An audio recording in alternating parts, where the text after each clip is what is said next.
And for more on the best tips to finding happiness, I'm joined now by an expert in the field, Caroline Adams-Miller, author of Getting Grit and Creating Your Best Life. So, Caroline, does the finding of this study surprise you that spending money on a cleaner rather than a handbag can make you happier?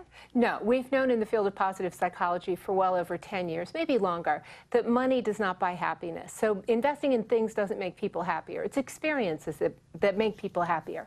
But I think the interesting thing behind this particular study is it's our perception of time, I think, that really matters. It's what do we think about the time that we have available. So what if you're actually buying, cleaning and gardening and other kinds of things, but you're not spending the time that it gives you on anything that's meaningful? So that's really where my concern would be, because you can fill it with anything, but is it meaningful? Okay, yeah. But do you think this is particularly applicable to women who are so often the head of the household, who do so many chores and maybe don't feel that they can pay someone else because they think it's their responsibility? Should they go for it?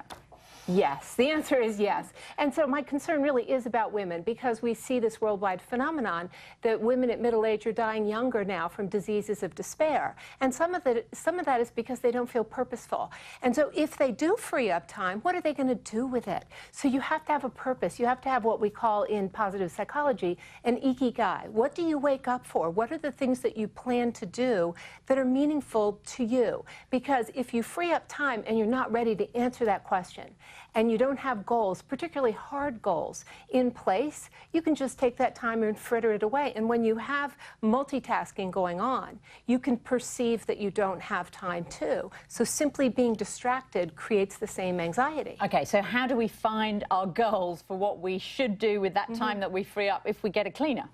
Ask yourself, what will I regret not pursuing if I don't start now? If I'm looking back on my life, what have I done? And if I haven't started now, if I don't have a plan to go after the things that are really important to me, women in particular, then what we have is this coulda, shoulda, woulda phenomenon. And if you don't go after things now, the risks you take now are the things you will not regret.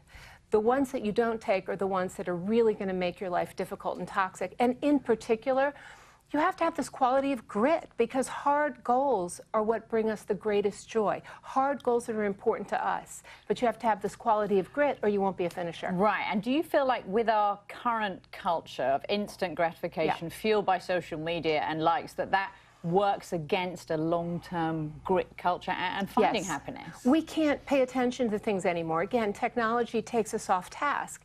And so we as human beings can't even focus as long as a goldfish anymore. So human beings can focus for 7 seconds and goldfish for 8. And so we do have an instant gratification culture. So I've written a lot about this, because we have to learn patience, we have to learn self-regulation, but we have to have our goals ready for the time we do create for ourselves, right? Wonderful advice. Caroline Adams-Miller, thank you so much for joining.